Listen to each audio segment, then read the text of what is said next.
à Neverland. 9-1, Neverland. Bienvenue dans la néosphère. Nous voici, nous voilà. Je suis en compagnie de mon acolyte, monsieur Black Vesty. Comment vas-tu? Ça va. Ça va très bien. Mais on est en charmante compagnie, ça peut que. J'ai vu là, tu faisais le Rasta. Qu'est-ce qu'il y a C'est la CIA et tout ça. Toujours. L'homme, comment tu vas? C'est la CIA, éviter les bails. Et là, nous sommes en compagnie d'une invitée de marque, mademoiselle Juliette Fievé. Comment vas-tu? Je vais très très bien. Ça Bonjour va messieurs, bonjour à tous. Je suis ravie d'être parmi vous. Ben, on est ravis que tu sois là avec nous. Donc tu as fait tout ça de route, 1h30 de route pour venir juste ici. Ouais, je suis parti en week-end, mon frère. J'aurais dû prendre une valise, un petit hôtel dans le coin, tu vois.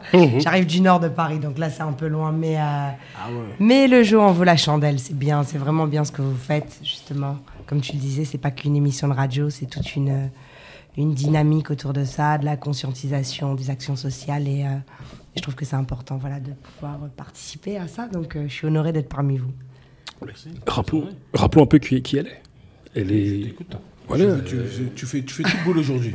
Ah, excuse-moi, Grace, dédicace à monsieur Grace qui est là. Je suis en semi-grève. Non, excuse-moi, mon frère. Non, excuse-moi, T'as LKP. pas parlé d'RFI la semaine dernière sur une émission, t'as pas dit que tu voulais finir là-bas? Ah Il me semblait avoir entendu ça, je trouve Non. que t'es mal parti là. Non, Tu c'est dégaines pas super. Non, c'est pas quand ça. même. Non, c'est pas ça. Parce qu'après, j'ai dit, je vais chez TF1. Parce que TF1, ils salissent Mais plus le RFI, quartier. c'est 100 fois plus lourd. Non, TF1, non. Il y a le budget. Dans le salle sur les quartiers. Ah ouais, en effet, ah ouais, là. Ça y est, j'ai changé C'est difficile de faire. M6, ils sont pas mal quand même, hein, Ouais, tu vois. Bernard de la Villardière, il m'a contacté. Non, RFI, c'est un peu trop conscient, tu vois. Ah bah ouais. Moi, j'aime le scandale. Ben, rappelons que tu es journaliste, animatrice à la télévision, à la radio. Tu es une ancienne directrice artistique et manageuse aussi. Tu as managé Youssoupha, Kerry James, Expression Pas Directe. manager Youssoupha. J'ai travaillé avec T'as travaillé avec Youssoupha quand j'étais DA en maison de disques. Ouais. Je travaillais avec lui, avec son père d'ailleurs. C'est drôle parce que Ah, j'ai t'as d'abord travaillé avec Taboulé Rochereau et ensuite j'ai signé l'album avec Patrick Coléoni qui s'appelle Paix à son âme. L'album Bana C4 que Philo avait fait. Donc c'était Philo, Monsieur R et Youssoupha. C'était le premier album de Youssoupha. Ouais. Mais non, en management, j'ai managé Express D, j'ai managé Bougotop, Dougou Masta, ouais, tu m'avais dit. et Kerry James. Voilà. Ok, et Kerry James depuis peu, parce que... Ouais, Kerry James, je l'ai managé pendant plus de 3 ans, 3-4 ans. J'ai arrêté il n'y a pas très longtemps parce que je suis en radio, en télé et qu'on ne peut pas tout faire. Je suis toujours partie de sa team, mais je suis plutôt dans l'ombre. Comme ça me permet de pouvoir faire plein d'autres choses parce que quand tu t'occupes de Kerry, en l'occurrence, quand tu montes des Bercy comme on a pu le faire il y a 3 ans, tout ça, ça te laisse pas beaucoup d'espace pour faire autre chose, tu vois. Donc là, l'idée, c'est d'être dans la team, la famille, c'est mon frère depuis la Mafia Quinfri, c'est ma famille en réalité. Et donc, du coup, je suis toujours là, mais d'une façon différente. Et tu travailles avec lui sur le projet banlieusard.fr. Ouais. Ça fait longtemps que Kerry pense à cette histoire de banlieusard parce qu'effectivement, on dit souvent que les conseillers ne sont pas les payeurs. Donc, à un moment donné, c'est vrai que tu as des journalistes de pacotille, tu as des médias, plus que contestables. Tu vois, pendant des années, les Français... ont critiqué Fox News en disant « Ouais, les Quinri, c'est des teubés, regarde, Fox News, c'est de la merde. » On a exactement les mêmes chez nous, en fait. Aujourd'hui, on y est. Et quelque part, c'est encore l'histoire du colibri que je t'ai raconté il n'y a pas longtemps, qui est l'histoire de responsabilité personnelle, en fait. On critique. Moi, c'est comme ça. Là-bas, je n'étais pas journaliste, je suis manager, je suis DA. Je suis manager dans la street, en plus, et dans les maisons de disques. Et à un moment donné, je me suis dit, mais on n'est jamais mieux servi que par nous-mêmes. Pourquoi moi, j'irais pas m'infiltrer en médias, en télé, en radio, pour aller parler de nous aux autres, ou parler d'ailleurs d'autres choses à tout le monde, tu vois ce que je veux dire, parce qu'on peut le faire. Et donc, banlieusard.fr part de là aussi, parce qu'on nous raconte tellement tout et n'importe quoi, qu'on s'est dit, vas-y, mais au lieu de critiquer, on fait les choses. Et c'est vrai qu'après, comme je suis journaliste et que Kerry est mon frère, ça coulait de source, que je propose des sujets, tout ça, et on a commencé par La rue, ça fait mal, parce que l'idée, c'était d'illustrer cette chanson avec des portraits de gens qui ont perdu des proches, etc. Et voilà, donc on réfléchit à des projets, c'est la famille. Après, c'est pas un truc, on n'est pas en contrat, en train de se dire, bon, ok, je dois proposer une émission, tout ça. C'est juste, on a une idée, on réfléchit, on voit des trucs, on dit, tiens, je vais proposer ça. Puis Kerry travaille avec plein de gens qui proposent des choses. Tu vois, j'avais posé une question, mais elle avait répondu tout de suite. Genre, comment elle a fait pour le meilleur artistique? Tu savais ce que je lis dans ta tête déjà, tu sais pas. Je me suis dit quoi, mince. Elle discute vraiment. Non, elle mérite son poste à RFI un peu. Mais la transition, ça n'a pas été difficile de sortir du milieu artistique pour entrer dans le journalisme? Si, ça a été compliqué en fait. Tu sais, mais pendant des années, quand j'étais jeune et fraîche et belle, on me proposait de faire. Non, mais t'es laid toujours. C'est gentil. Toujours, t'es laid toujours. C'était un piège pour que je puisse lui dire. Mais bien sûr, mais t'es laid toujours. Tu sais, on me proposait souvent de faire de la radio, mais de passer des disques, d'être manche-disque en fait. Tu sais, comme j'ai une voix, on dit ah vas-y, fais de la radio, mais en fait tu racontes rien. Ou fais de la télé, t'es Miss Météo. Et en fait, j'ai jamais voulu faire ça en vrai parce que je veux pas faire de la radio ou de la télé pour qu'on me connaisse, pour être connu. Je m'en fous, c'est pas l'idée. Tu vois, l'idée c'est qu'en fait, ces médias-là sont des outils de communication super intéressants pour pouvoir passer des messages. Donc moi, je voulais créer mon contenu. Donc j'avais ça en tête. Quand tu manages des artistes ou tu produis des artistes, etc., tu es aussi un vecteur toi-même de communication. Tu t'occupes du développement des artistes, essaie de les mettre en lumière. Et puis, c'est très fatigant de s'occuper d'artistes, qu'ils soient français, internationaux, etc. C'est beaucoup, beaucoup d'énergie. Et une fois que tu as fait le tour, à un moment donné, tu dis comment je vais pouvoir continuer à véhiculer, en tout cas, certaines idées et schémas de pensée. Et on m'a donné l'opportunité, du coup, de faire de la radio. Mon pote Claude Issard, qui avait récupéré Tropique FM. Et justement, j'allais te parler de Claude Issard. Voilà. Il me dit, fais tes classes. Donc, c'est vrai que c'était dur, mais j'ai eu la chance d'avoir un grand frère qui croyait en moi et qui me disait, vas-y, fais ton truc. Quoi, donc, j'ai appris au fur et à mesure. Mais Juliette, du coup, comment tu as survécu dans ce monde d'hommes-là? Parce que tu as été manager de groupe de rap. En plus, le rap, à l'époque, le milieu, il était dur. C'était des gars, c'était la rue, quoi. C'était une rue difficile. Ouais, ça l'est toujours, ouais. Et toi, comment t'as survécu dans ce monde? C'est quoi, t'avais des grands derrière toi qui te protégeaient? Alors, il y a une réalité, c'est que j'avais des grands, en effet, et pas des moindres. Moi, j'étais très proche de Rude Lion, paix à son âme. Ok.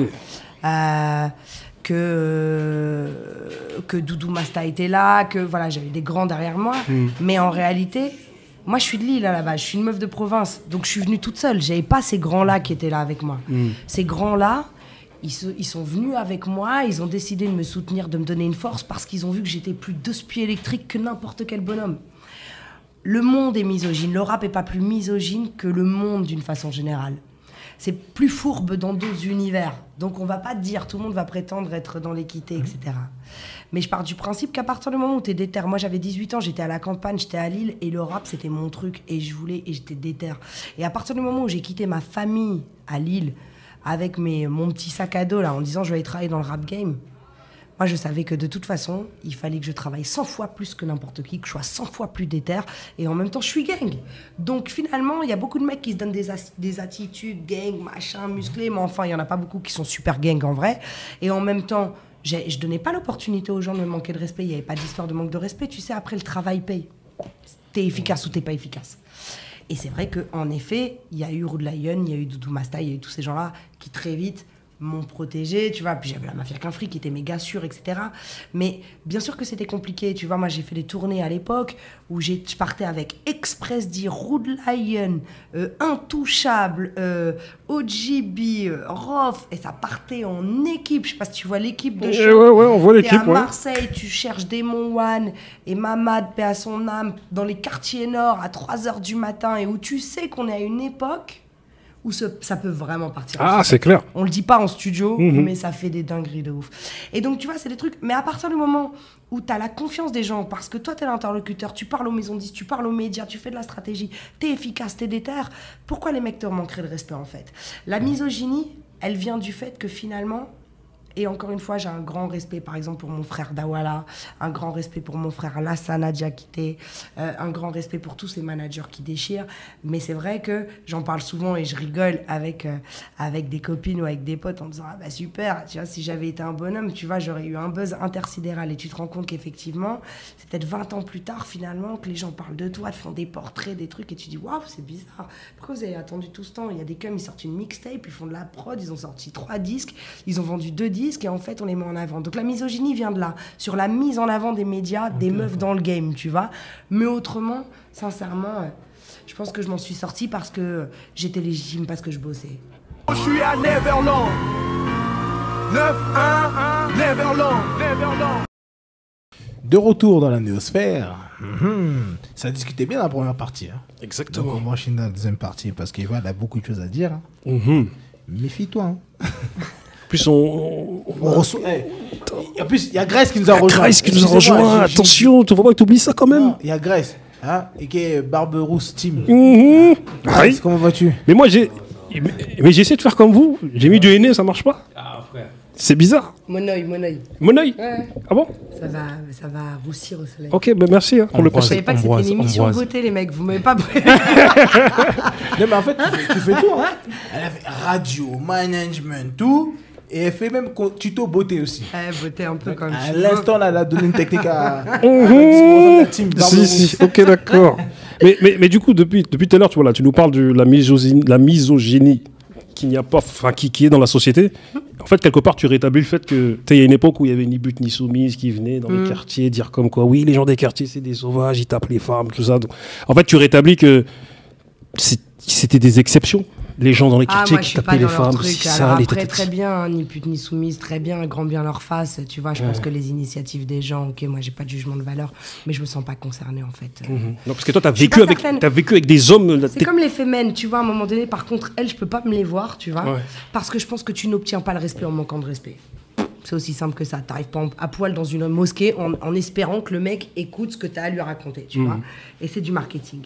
Ni pute ni soumise, c'était certainement, ça partait certainement d'une bonne intention. Mais encore une fois, moi, je suis pas dans ces trucs-là, en fait. Je pense que c'est de l'individualité. Je pense qu'en fait, ils ont pas rendu service à la street.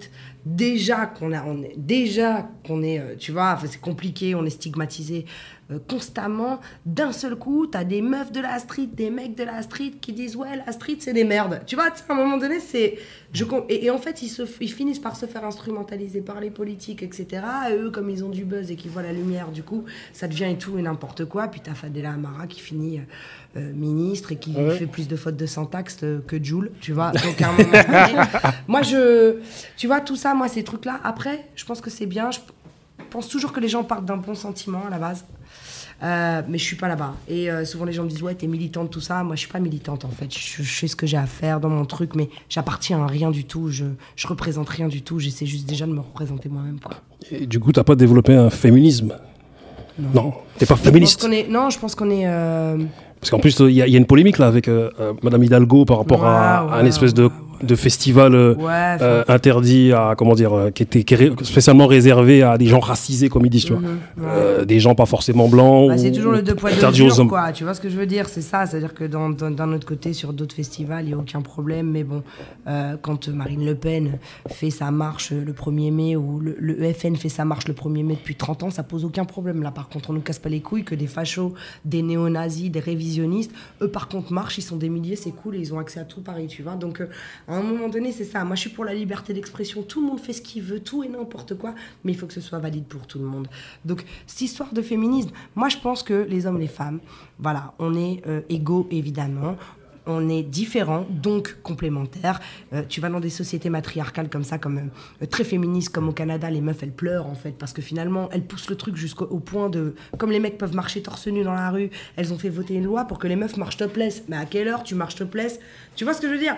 Dans les rues de Toronto ou de Montréal, c'est quoi l'intérêt? Finalement, les meufs, elles sont en galère parce que les bonhommes, c'est plus des bonhommes, elles, c'est devenu des bonhommes, et là, tout est inversé. Moi, je suis pas pour ce genre de choses. Après, il y a une réalité, c'est que nous, les femmes, en Occident, on fait partie des 10% privilégiés, même si on reste encore sous-payés, etc. Et je te le disais, par exemple, j'ai fait un petit chemin dans ma vie. Si j'étais un cum, tout le monde en aurait parlé 100 fois plus, en fait. Tu vois ce que je veux dire? Ça, c'est une réalité. Mais c'est factuel, on s'en fout. Juste pour terminer sur ces 20% ou ces 10% de privilégiés, je reviens du Tchad, par exemple. Je bouge partout dans le monde. Quand je vois la condition des femmes, ouais, je me dis que là, à un moment donné, il faut faire quelque chose. Parce que les meufs, c'est des sous-merdes dans les 3/4 des pays du monde. Et là, c'est pas être féministe, c'est juste dire qu'il y a un vrai problème. Donc, il faut pas fermer les yeux, tu vois. Mais moi, je suis pas non plus en mode drapeau, etc. Parce qu'en fait, finalement, le féminisme aujourd'hui, ça a été biaisé, ça a été récupéré, c'est du féminin, c'est machin. Et je m'identifie pas là-dedans. Bien qu'il y ait un vrai combat à mener pour les femmes quand même. Monsieur Grace. Je t'écoute depuis tout à l'heure, je te tire mon chapeau, comme on dit, pour le parcours que tu as eu jusqu'à présent. Mais Merci. tu ne penses pas aussi que si toi, tu n'as pas été mise en avant depuis le temps, c'est parce que toi aussi, tu ne voulais pas cette célébrité. Ce n'est pas une question d'être une meuf ou d'être un gars, c'est... T'as raison, non, t'as raison. C'est-à-dire qu'en fait, c'est drôle parce que c'est une discussion que j'avais avec Dawala et quand je l'ai interviewé moi-même à RFI il n'y a pas très longtemps, je lui ai dit ça parce que Dawala, Au départ, je le voyais, moi, j'ai signé le premier album, Intouchable, les points sur les. Et à l'époque, je voyais Dawala qui se mettait partout dans les clips et je disais, ouais, Dawala, vas-y, tu sais quoi, rap, mon frère, c'est mieux. Tu veux te mettre devant, t'es manager ou tu veux être visible, etc. Il me disait, t'inquiète pas, j'ai ma stratégie. Et effectivement, aujourd'hui, je me suis excusée 1000 fois en lui disant, putain, mec, t'as été forte, t'es devenue une marque de fabrique. Là où moi, je considérais qu'on devait être dans l'ombre, en effet. En revanche, quand j'ai compris qu'il y avait le savoir-faire et le faire savoir, et quand j'ai compris que j'avais besoin de ça aussi, tu vois, parce que en médias généralistes, c'est compliqué. Soit ils me demandent de jouer la cassos sur des grosses émissions que je refuse, parce que je préfère ne rien faire qu'aller nous desservir, encore une fois, et tu vois, nous caricaturer et puis faire ce que je ne veux pas faire. Du coup, je me dis, j'ai besoin de buzz. Et du coup, là, tu te retrouves toi-même à appeler les gens et dire, c'est un peu la loose, tu vois, genre, moi, ce serait peut-être bien si j'ai un petit portrait, tout ça. Je crois que je l'ai fait 2-3 fois et j'ai tellement été refroidie par l'attitude des gens ou la réception tu vois, la façon dont ils ont reçu les choses, que effectivement, et puis moi je voulais pas communiquer pour communiquer, ou tu vois, c'était pas l'idée, quoi. Donc c'est vrai que j'ai pas cherché ça, mais en même temps il y a plein de gens qui ne l'ont pas cherché, qui ont été mis en avant, et je pense qu'on met en avant évidemment plus les cums que les meufs, mais encore une fois, plus des styles que d'autres. Par exemple, là, t'as une petite Babtou, je me souviens plus de son nom, une petite blonde qui fait des super photos, mais sous prétexte que c'est une petite Babtou de 19 ans, bobo, qui a fait 3 photos de Booba, d'un seul coup, elle a des articles ça comme dans les Inrocks, alors que t'as Leila Si qui fait un travail de ouf depuis 15 ans. Faut m'expliquer, tu vois ce que je veux dire. Donc, c'est aussi ça, pour ça que j'ai eu envie d'être en média aussi, parce que je me suis dit, bah, tant qu'à faire, autant faire les choses nous-mêmes. En fait, ce que tu fais, c'est ce que nous, on fait aussi à notre petit niveau, c'est qu'on a créé notre propre média. Mais comment tu expliques le fait qu'il n'y a pas autant de petits médias qui se créent comme ça? Chacun fait son truc de son côté. Parce que c'est dur déjà, j'imagine que ce que vous faites là, c'est pas si simple que ça en réalité. Les gens vont regarder sur YouTube, etc. Mais enfin, vous ne gagnez pas de thunes, c'est du temps, c'est de l'énergie, c'est du boulot. Les gens pensent toujours que c'est vite fait, mais j'imagine que, tu vois, c'est des structures, c'est de l'argent. Même parfois, ça vous coûte de l'argent, j'imagine. Et puis, mais ça se multiplie de plus en plus. Mais je pense que souvent, les gens ne le font pas non plus forcément pour les bonnes raisons. Tu vois, aujourd'hui, les gens, ils veulent être connus. Ils n'ont pas envie de transmettre. Ici, on est dans une émission de transmission où vous mettez des gens en avant. L'idée, c'est pas de devenir des superstars et qu'on vous reconnaisse dans la rue. La majorité des gens aujourd'hui, on est dans cette ère-là, même s'ils font rien, finalement, ils vont vouloir avoir une émission de radio ou faire du YouTube ou faire une émission de télé pour être connus. Donc, on est dans des rapports différents. D'accord. Mais j'ai une petite question qui me démange, parce qu'on m'a dit, on fait signe que ça va couper. Oui, il faut qu'on le finissions. Je t'en prie. On est obligé de poser la question. Désolée, en plus, je parle Il n'y a beaucoup. pas de souci. Parce que, en fait, vu ton parcours, tu es manager, donc c'est-à-dire que tu es sorti, tu étais méconnu, bon, tu as fait tes armes.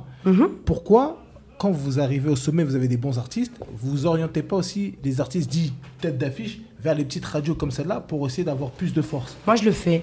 On le fait. Et avec Kerry, on le fait. Ah ouais? Ouais. Parce Vraiment. Moi, demain, Kerry. C'est pas vrai, va Kerry, on venir. l'a invité, il n'est pas venu. Mais je sais pas par qui vous êtes passé. Mais on fait plein de trucs. On va dans la street, tu vois. Enfin, à un moment donné, tu me parles des artistes. Ou même moi, enfin, tu vois ce que je veux dire. À un moment donné, là, j'ai mis, je te jure, 1h45 à venir. Mais je suis contente, j'étais contente.